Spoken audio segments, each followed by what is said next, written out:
क्या आप रेलवे की तैयारी कर रहे हैं, एसएससी की तैयारी कर रहे हैं या फिर कोई भी कंपटीशन का तैयारी कर रहे हैं, सीडीएस का तैयारी कर रहे हैं? तो जो आज हम टॉपिक का डिस्कशन करेंगे वो एक इम्पॉर्टेंट टॉपिक बन कर के आता है। रेलवे की एग्जामिनेशन में कम से कम 2 से 3 क्वेश्चन इससे पूछे जाते हैं, इसके न्यूमेरिकल से पूछे जाते हैं, जो काफ़ी क्रिटिकल क्वेश्चन नहीं होता है, फिर भी बच्चे थोड़े थोड़े इन्फॉर्मेशन के कारण से इस टॉपिक के क्वेश्चन को वो छोड़ देते हैं। तो आज हम लोग क्या करेंगे, इस टॉपिक पर एक अच्छा लेक्चर सुनेंगे और आप लोग कुछ सीख करके आज जाएंगे। मैं शंभुनाथ चौबे, मैं आप लोग को आज इंट्रोडक्शन अबाउट इलेक्ट्रिसिटी टॉपिक पर डिस्कशन करेंगे।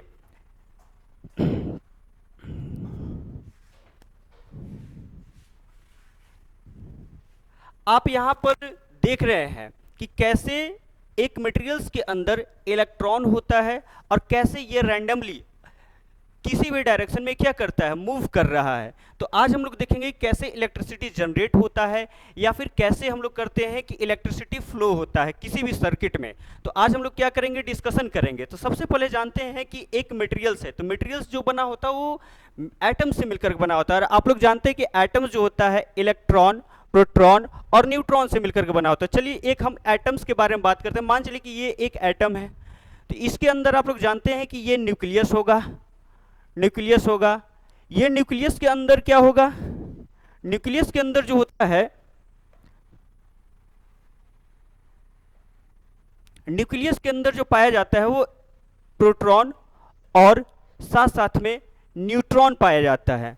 और ये जो है आपका इसके आउटर सेल में या फिर बाहर कक्षा में इलेक्ट्रॉन मूव करते रहते हैं। तो अब हम देखेंगे क्या कि कैसे इलेक्ट्रॉन पर कितना चार्ज होता है, प्रोटॉन पर कितना चार्ज होता है और न्यूट्रॉन पर कितना चार्ज होता है। सबसे पहले बात करेंगे इलेक्ट्रॉन पर। तो इलेक्ट्रॉन पर जो चार्ज होता है वो कितना होता है, तो 1.6 इंटू 10⁻⁻19 कूलम्ब होता है। और अगर प्रोटॉन की बात किया जाए तो यहाँ पर जो माइनस चार्ज लगा हुआ है इसको प्लस में कर देंगे, तो ये हो जाएगा प्लस 1.6 इंटू 10⁻⁻19 कूलम्ब। इसको और क्या लिख सकते हैं, इसको अगर हम E लिखेंगे और प्लस का साइन डाल देंगे तो ये प्रोटॉन हो जाएगा, जबकि यहाँ पर माइनस साइन है और ये E लगा देंगे तो क्या हो जाएगा, इलेक्ट्रॉन हो जाएगा। ठीक है, अब हम लोग देखेंगे कि कैसे इलेक्ट्रॉन जो होता है वो फ्री इलेक्ट्रॉन कहलाता है। फ्री इलेक्ट्रॉन के कारण से ही किसी भी मटेरियल्स के अंदर इलेक्ट्रिसिटी फ्लो करते हैं। देखते हैं, तो ये मान चलिए कि ये आप लोग जानते होंगे कि ये न्यूक्लियस है। न्यूक्लियस के अंदर जो होता है प्रोटॉन होता है प्लस न्यूट्रॉन होता है। ठीक है, और आप लोग जानते हैं क्या कि प्लस प्लस चार्ज जो होता है वो क्या करता है, रिपेल करता है। प्लस माइनस चार्ज जो होता है वो क्या करता है, अट्रैक्ट करने की कोशिश करता है, अट्रैक्ट करता है। तो आप ये बतलाइए कि प्रोटॉन यहाँ पर पॉजिटिव चार्ज है, इलेक्ट्रॉन पर निगेटिव चार्ज है और न्यूट्रॉन पर कोई चार्ज नहीं है, तो क्या प्रोटॉन और प्रोटॉन के बीच में यहाँ पर एक रिपल्सन फोर्स काम करेगा या नहीं करेगा? बिल्कुल करेगा, क्योंकि पॉजिटिव पॉजिटिव चार्ज होता है वो एक दूसरे को रिपेल करता है, विकर्षण करता है। तो क्या यहाँ से प्रोटॉन और प्रोटॉन आपस में रिपेल करके न्यूक्लियस से बाहर निकल जाना चाहिए था, लेकिन ऐसा नहीं होता है। तब क्या होता है, इसके बीच में वर्ल्ड का सबसे पावरफुल फोर्स काम करता है जिसे न्यूक्लियस फोर्स कहा जाता है। वर्ल्ड का सबसे, अगर कोई पूछे कि सबसे स्ट्रॉन्गेस्ट फोर्स जो है, स्ट्रॉन्गेस्ट फोर्स जो है वो कौन सा फोर्स है, न्यूक्लियस फोर्स है। और सबसे वीकेस्ट फोर्स कौन सा है, तो वो ग्रेविटेशनल फोर्स है। अगर ये एग्जाम में क्वेश्चन पूछे कि वर्ल्ड का या फिर यूनिवर्स का सबसे अगर पावरफुल या फिर स्ट्रॉन्गेस्ट फोर्स जो है वो न्यूक्लियस फोर्स है, जबकि सबसे वीकेस्ट फोर्स की बात किया जाए वो ग्रेविटेशन है। हम लोग ग्रेविटेशनल फोर्स पढ़ेंगे आगे अगले क्लास में, या फिर जब भी मौका मिले मैं ये वीडियो के थ्रू आप लोग को समझाने का कोशिश करूंगा। चलिए देखते हैं, अब क्या है कि यहाँ पर भी प्लस चार्ज है, तो क्या करता है, न्यूक्लियस में एक फोर्स लगता है जिसको न्यूक्लियस में एक फोर्स लगता है जो सबसे स्ट्रॉन्गेस्ट फोर्स होता है, न्यूक्लियर फोर्स। न्यूक्लियर फोर्स के कारण ही एटम्स का जो न्यूक्लियस होता है उसमें प्रोटॉन अवेलेबल रहता है। अब देखिए इलेक्ट्रॉन के पास जो होता है निगेटिव चार्ज होता है, प्रोटॉन के पास पॉजिटिव चार्ज होता है। तो आप लोग केमिस्ट्री में थोड़ा थोड़ा पढ़े होंगे कि कैसे कैसे इलेक्ट्रॉनिक कॉन्फ़िगरेशन होता है। तो थोड़ा देख लेते हैं कि कैसे हम लोग इलेक्ट्रॉन बाहर निकलने का कोशिश करता है। ये न्यूक्लियस है, इसमें क्या होंगे, प्रोटॉन होंगे प्लस न्यूट्रॉन होंगे, और इलेक्ट्रॉन जो होगा वो ऑर्बिट में घूमेगा, अपने कक्ष में घूमते रहता है, अपने कक्ष में क्या करते रहता है, घूमते रहता है। अब यहां से मान चलिए कि कोई एनर्जी दिए। अब आप जानते हैं क्या कि प्रोटॉन जो होता है ये न्यूक्लियस में पाया जाता है। न्यूक्लियस से जैसे दूरी बढ़ती है अट्रैक्टिव फोर्स कम काम करना स्टार्ट करता है। इसका मतलब ये है कि यहाँ पर जो इलेक्ट्रॉन है वो यहाँ से वीक बॉन्ड के थ्रू जुड़े हुए रहते हैं। या एक चीज और देखते हैं, जैसे ये मान चलिए कि ये न्यूक्लियस है, ये पहला कक्षा हो गया, दूसरा कक्षा हो गया, ये तीसरा कक्षा होगा। अब अगर बात किया जाए कि न्यूक्लियस से ये वाला इलेक्ट्रॉन पर इसके कंपैरिजन में यहाँ पर कम फोर्स लगेगा, तो अब क्या किया जाए कि अगर इस इलेक्ट्रॉन पर चार्ज दिया जाए तो ये इलेक्ट्रॉन, इस इलेक्ट्रॉन पर अगर कोई एनर्जी दिया जाए, इस इलेक्ट्रॉन पर एनर्जी दिया जाए, तो ये इलेक्ट्रॉन क्या करेगा कि आउटर मोस्ट सेल से, आउटर मोस्ट ऑर्बिट से ये जंप मारकर फ्री हो जाएगा। इसी इलेक्ट्रॉन को फ्री इलेक्ट्रॉन कहा जाता है। और इस फ्री इलेक्ट्रॉन के कारण से ही ये जो देख रहे हैं आप, ये फ्री इलेक्ट्रॉन है। इसी इलेक्ट्रॉन के कारण से किसी भी मटेरियल्स के अंदर इलेक्ट्रिसिटी फ्लो होती है। चलिए देखते हैं, न्यूट्रॉन का खोज, इलेक्ट्रॉन का खोज और प्रोटॉन का खोज किसने किया था? आप अपने खुद से इसको आंसर कर लीजिए। इलेक्ट्रॉन का खोज कौन किया था? ये कमेंट बॉक्स में आप लिख करके भेजिएगा। इलेक्ट्रॉन का खोज, प्रोटॉन का खोज एवं न्यूट्रॉन का खोज किसने किया? चलिए आगे देखते हैं हम लोग। अब आपको समझ में आ गया कि इलेक्ट्रिसिटी जो होता है, अब आपको समझ में आ गया कि फ्री इलेक्ट्रॉन कैसे वर्क करता है। तो अब मान चलिए कि ये एक मटेरियल्स है, ये एक मटेरियल है और इसके अंदर बहुत सारे, क्योंकि बहुत सारे एटम से मिलकर के क्या बना हुआ है, एक मटेरियल्स बना हुआ है। मान चलिए कि ये क्या है, वायर है। वायर के अंदर बहुत सारे एटम पाए जाएंगे और ये एटम्स जो होंगे इसमें बहुत सारे फ्री इलेक्ट्रॉन होंगे। तो क्या बोल सकते हैं कि इसमें बहुत सारे फ्री इलेक्ट्रॉन होंगे? एक मान चलिए कि ये एटम है, इसके अंदर न्यूक्लियस है, तो इसके अंदर बहुत सारे क्या होंगे, फ्री इलेक्ट्रॉन पाए जाएंगे। फ्री इलेक्ट्रॉन पाए जाएंगे, क्या पाए जाएंगे? फ्री इलेक्ट्रॉन पाए जाएंगे। इसी फ्री इलेक्ट्रॉन के कारण से इलेक्ट्रिसिटी फ्लो होती है। डॉट डॉट डॉट, बहुत सारे इलेक्ट्रॉन क्या किया जाता है, पाया जाता है, जिसके कारण से इसमें इलेक्ट्रिसिटी फ्लो करता है। अब इसको अगर क्या किया जाए, कनेक्ट कर दिया जाए एक सेल से, तो क्या होगा, इसमें जो इलेक्ट्रिसिटी जो है, एक हम लोग देखेंगे थंबनेल से, देखिए इसमें हम लोग देखेंगे क्या कि कैसे ये जो है ये फ्री इलेक्ट्रॉन है। ये कैसा इलेक्ट्रॉन है? फ्री इलेक्ट्रॉन है। तो फ्री इलेक्ट्रॉन जो है वो कैसे एक रैंडम मोशन करते हुए एक अचानक से कोई एक वोल्टेज देने के कारण से, उसमें बैटरी से कनेक्ट करने के कारण से सारे जो इलेक्ट्रॉन होते हैं एक निश्चित पाथ पर मूव करने लगते हैं। देखिए ये फिगर जो है, ये अगर इसी को क्या कर दिया जाए, कनेक्ट कर दिया जाए, इसी को अगर कनेक्ट कर दिया जाए इलेक्ट्रिसिटी,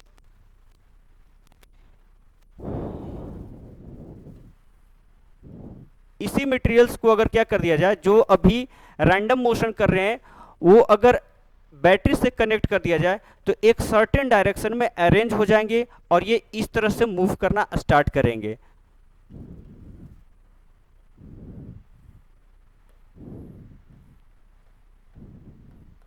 ये पॉजिटिव चार्ज होगा और ये क्या हो जाएगा। अच्छा, एक चीज और ध्यान देने वाली चीज है।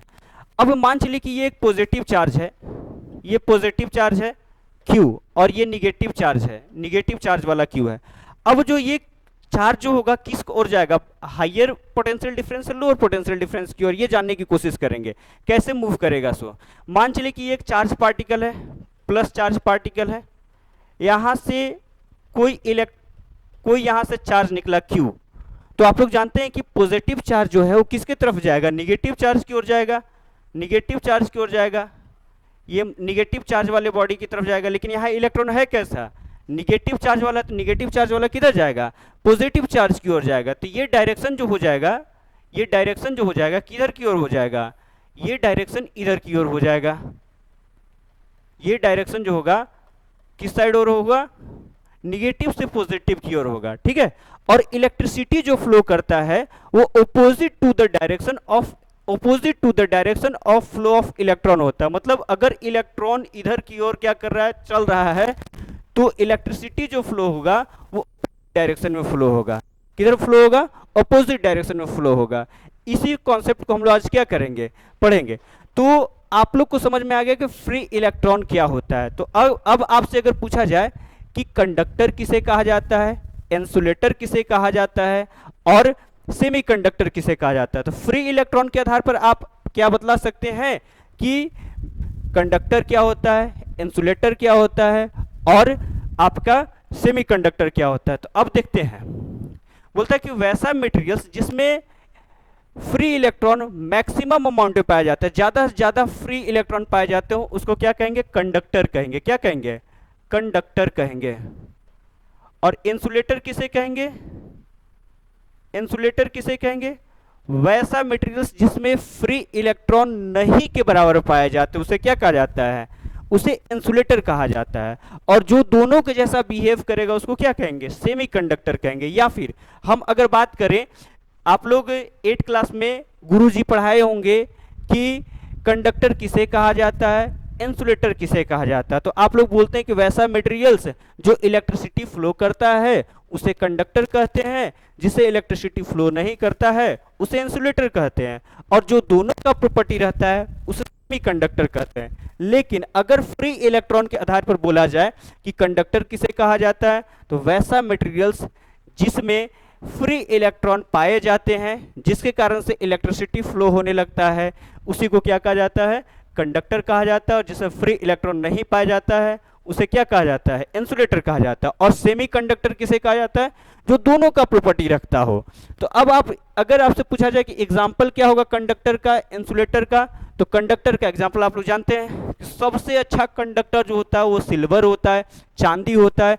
जबकि बैड कंडक्टर की बात किया जाए तो क्या होता है, बैड कंडक्टर की बात किया जाए तो आप देखे होंगे कि ग्लव्स रबड़ का जो होता है, इलेक्ट्रिशियन जो आप देखते होंगे घर में कि अगर वर्क करते हैं तो वो ग्लव्स का यूज करते हैं। ग्लव्स का क्यों यूज करते हैं, क्योंकि वो रबड़ का बना होता है। और रबड़ जो होता है वो क्या चीज का, वो जो होता है इंसुलेटर के जैसा काम करता है। इसलिए लोग शॉक से बचने के लिए, इलेक्ट्रिक शॉक से बचने के लिए रबड़ का ग्लव्स का यूज करते हैं इलेक्ट्रिशियन लोग। तो इंसुलेटर का एग्जाम्पल हो जाएगा वुड, ठीक है, रबड़ हो जाएगा। और कंडक्टर का एग्जाम्पल तो आप लोग जान रहे हैं, जितने भी क्या है मेटल्स हैं वो क्या करते हैं, इलेक्ट्रिसिटी कंडक्ट करते हैं। एक मेटल ऐसा है जो लिक्विड स्टेट में पाया जाता है, जिसका नाम क्या है, मरकरी है, ठीक है। गैलियम और सीजियम भी ऐसे मेटल्स हैं जो रूम टेम्परेचर पर वो लिक्विड स्टेट में पाए जाते हैं। चलिए एक और क्वेश्चन आपको लोग के लिए, वैसा नॉन मेटल का नाम बतलाइए जो लिक्विड स्टेट में पाया जाता है। कमेंट करके इस सेक्शन में आप भेजिएगा। चलिए देखते हैं आगे। अब थोड़ा सा क्या करेंगे, हम लोग पढ़ेंगे कि इलेक्ट्रिसिटी किसे कहा जाता है। तो अभी आप लोग देखें कि फ्लो ऑफ इलेक्ट्रॉन है, तो क्या बोल सकते हैं कि इलेक्ट्रिसिटी जो होता है, इलेक्ट्रिसिटी जो होता है वो rate of flow of charge कर सकते हैं। Rate of flow of charge is called electricity. मतलब चार्ज के प्रवाह की दर को क्या कहा जाता है, इलेक्ट्रिसिटी कहा जाता है, करंट कहा जाता है, ठीक है। तो देखिए यहां से इसका एक फॉर्मूला निकल के आ जाएगा, I equal to Q by T. मतलब कि चार्ज के फ्लो की दर को क्या कहा जाता है, इलेक्ट्रिसिटी कहा जाता है। The rate of flow of charge is called electricity. अच्छा, आपसे अगर पूछा जाए कि इलेक्ट्रिसिटी का जो एसआई यूनिट जो होता है, एसआई यूनिट वो क्या निकल करके आता है, तो ये जो है एम्पियर नाम का एक साइंटिस्ट ने खोज किया था, इसलिए इसका एसआई यूनिट जो होता है एम्पियर होता है, ठीक है, एम्पियर होता है, ठीक है।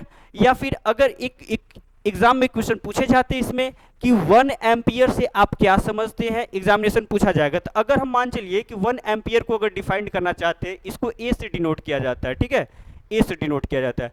तो 1 एम्पियर जो होता है वो किसके बराबर होता है? 1 एम्पियर जो होता है वो 1 कूलम्ब चार्ज अगर 1 सेकेंड में फ्लो करेगा, 1 सेकेंड में फ्लो करेगा, तो इसको क्या कहेंगे हम लोग?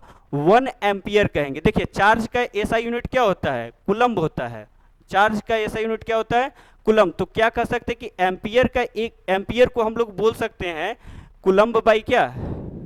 कूलम्ब बाई पर सेकेंड, ठीक है ना, कूलम्ब पर सेकेंड बोल सकते हैं। चलिए एक क्वेश्चन आप लोग को देते हैं, थोड़ा उसको सॉल्व कीजिए।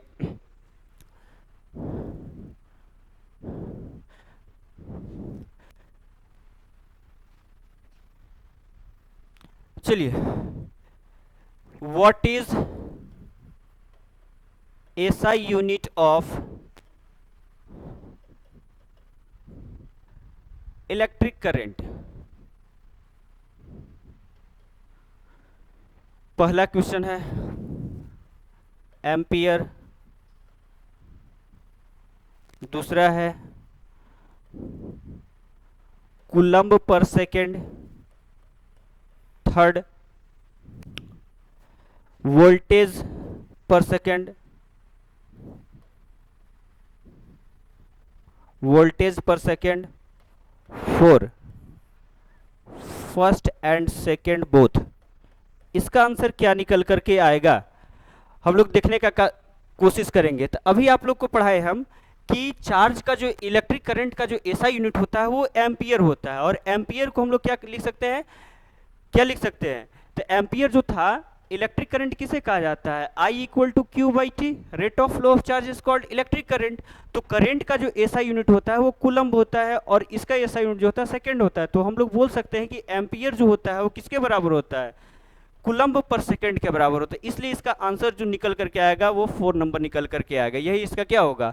आंसर होगा। तो ये सब चीज एग्जामिनेशन में घुमा करके एग्जामिनर क्या करते हैं? क्वेश्चन पूछते हैं, जो बच्चे क्या करते हैं? गलत करके आ जाते हैं, क्योंकि उन लोग रटे हुए रहते हैं कि चार्ज का एसआई यूनिट, चार्ज का एसआई यूनिट कूलम्ब और इलेक्ट्रिक करंट का एसआई यूनिट एम्पियर। लेकिन क्वेश्चन को क्या किया जा सकता है? बदला भी जा सकता है। इसलिए क्या करेंगे हम लोग? ये सब चीजों को धीरे धीरे करते हुए क्लियर करते जाएंगे कि कहां पर हम अपने एक एक मार्क्स का क्वेश्चन अपने एग्जामिनेशन के लिए तैयारी कर सकते हैं। चलिए यहां तक बात तो क्लियर हो गई।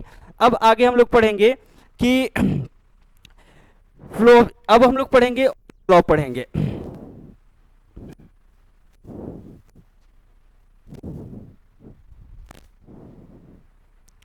ओम्स लॉ से भी पहले हम लोग पोटेंशियल डिफरेंस पढ़ लेते हैं। पोटेंशियल डिफरेंस होता क्या है? Potential difference,